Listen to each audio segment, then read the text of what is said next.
جب تم سکون کی کمی محسوس کرو تو اللہ تعالیٰ کے سامنے توبہ کرو، کیونکہ یہ انسان کے گناہ ہی ہیں جو دل کو بے چین کر کے رکھتے ہیں۔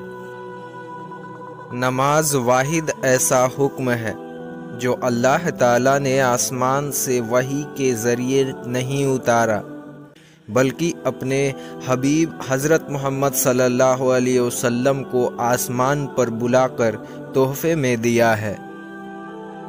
ہر انسان کے ہاتھوں تمہارا ٹوٹنا اس لیے بھی ضروری تھا کہ تم جان سکو اللہ کے سوا کوئی اپنا نہیں ہوتا۔ توبہ روح کا غسل ہے، جتنی بار کرو گے روح میں اتنی ہی نکھار آئے گا۔ جب مشورہ اللہ سے مانگا جاتا ہے تو مشورہ بھی ملتا ہے اور غیبی مدد بھی۔ اور پھر نماز ہی تو وہ رسی ہے جو انسان کو اللہ سے جوڑے رکھتی ہے۔ آپ رسول اللہ صلی اللہ علیہ وسلم نے فرمایا، اگر جھک جانے یعنی عاجزی اختیار کرنے سے تمہاری عزت گھٹ جائے تو قیامت کے دن مجھ سے لے لینا۔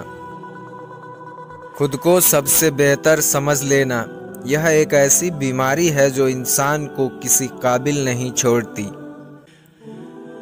اللہ تعالیٰ فرماتا ہے کہ کہہ دو میرے ان بندوں سے جنہیں حالات ناممکن لگ رہے ہیں، میں ہر شے پر قدرت رکھنے والا ہوں۔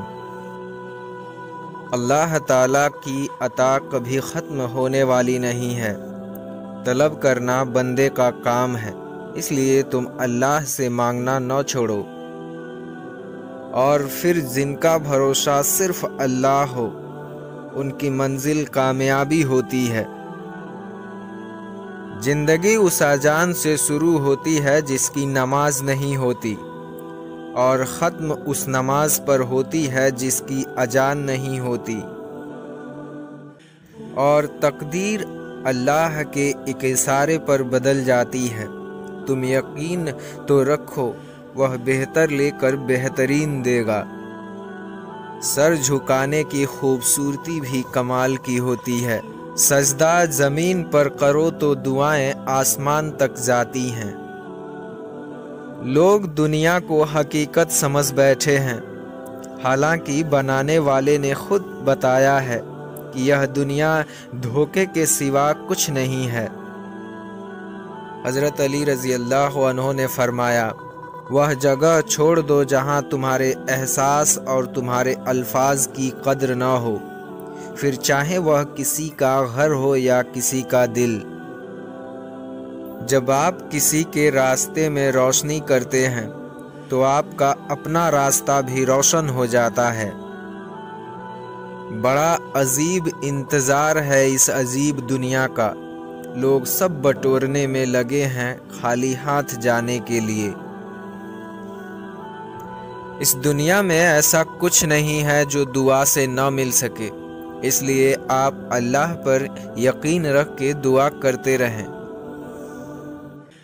میں نے کہا کہ یا اللہ میں اب تھک چکا ہوں۔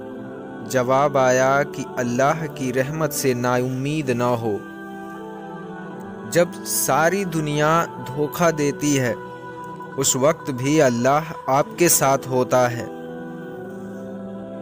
نیند نہیں آتی ہے اپنے گناہوں کے ڈر سے یا رب، پھر سکون سے سو جاتا ہوں یہ سوچ کر کے کہ تیرا ایک نام رحیم بھی ہے۔ بس اللہ ہی ایک بہترین محافظ ہے اور وہ سب مہربانوں سے بڑا مہربان ہے۔ اللہ بہتر کرے گا، لیکن اگر اللہ نے بہتر نہ کیا تو ایمان رکھو اللہ بہترین کرے گا۔ وہ دن کبھی مت دکھانا اے پروردگار کہ مجھ میں غرور آ جائے، رکھنا سب کے دلوں میں اس طرح کہ ہر کوئی دعا دینے پر مجبور ہو جائے۔ پریشانی میں مذاق اور خوشی میں طعنہ مت دو، کیونکہ ان سے رشتوں میں موجود محبت ختم ہو جاتی ہے۔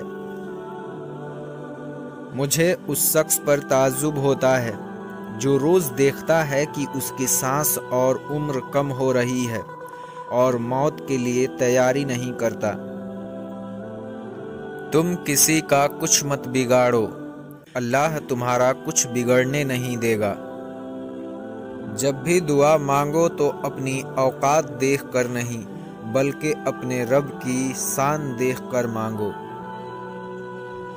چن لے مجھے بھی اپنے سجدے کرنے والوں میں، اے اللہ، کب تک بھاگتا رہوں گا تجھ سے تیری ہی دنیا میں۔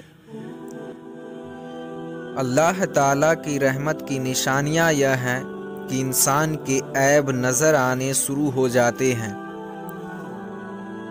اللہ پر یقین ایسا ہو کہ سامنے سمندر ہو اور تم کہو کہ نہیں، میرا رب راستہ بنا دے گا۔ زندگی کی ساری بلندیاں رب کے آگے جھکنے سے ملتی ہیں۔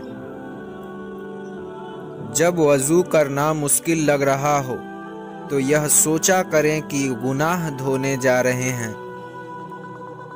تمہیں آزمائش میں ڈالنے سے پہلے وہ آزمائش سے نکالنے کا وسیلہ بنا دیتا ہے۔ حضرت علی رضی اللہ عنہ نے فرمایا، ایمان اور حیا دو ایسے پرندے ہیں کہ اگر ان میں سے ایک اڑ جائے تو دوسرا خود ہی اڑ جاتا ہے۔ اور کچھ لوگوں کو وہ موشا کی طرح لاڈلا رکھتا ہے، انہیں تکلیف دیتا ہے، آزماتا ہے، پھر ان کے لیے سمندر کے درمیان راستہ نکال دیتا ہے۔ تم ہمت تو رکھو، ہو سکتا ہے کہ یہ رکاوٹ منزل تک لانے کا سب سے بڑا وسیلہ ہو، اور کیا پتہ کہ تم جس کی دعا کر رہے ہو وہی اب نصیب کا حصہ بننے والا ہو، اس لیے مایوس مت ہونا۔ یہ جو دنیا آپ کو ناممکن سے ڈراتی ہے، ہمارا اللہ اکیلا ہی اس دنیا پر بھاری ہے۔ شدت سے دعا مانگ رہے ہو لیکن لگتا ہے کہ دعا قبول نہیں ہو رہی ہے تو یقین کرو قبول ہو چکی ہے، اللہ بس تمہیں بہترین وقت پر دینا چاہتا ہے۔ اللہ کہاں چھوڑتا ہے، ہم چھوڑ جاتے ہیں اور پھر ہر طرف سے مایوس ہو کر واپس اسی کی طرف پناہ لینے چلے جاتے ہیں، اور وہ بغیر کسی سوال یا شکوے کے ہمیں پھر سے تھام لیتا ہے۔ اللہ ایک دن پھر تم پر ایسا مہربان ہوگا کہ یہ دل پھر سے مسکرانے لگے گا، اور اللہ کے ایک ہی حکم سے تمہارا نصیب بدل جائے گا۔ مانگیں پوری یقین سے، کیونکہ پوری یقین سے مانگی گئی دعائیں لوٹائی نہیں جاتی، ان پر قبولیت کا مہر لگا دیا جاتا ہے۔ اللہ کو بہت پسند ہے کہ جب تم اس پر توکل کر کے تمام پریشانیاں بھول جاتے ہو، صبر سے کام لیتے ہو، یقین کرو وہ پھر نوازنے میں دیر نہیں کرتا۔ دعا کرو اور کرتے رہو، بے شک دعاؤں کا کوئی رنگ نہیں ہوتا، مگر جب یہ رنگ لاتی ہے تو زندگی کو خوبصورت بنا دیتی ہے۔ وہ معززوں کا بادشاہ ہے، تمہارے حالات ایسے ذریعے سے بدلے گا کہ تم حیران رہ جاؤ گے۔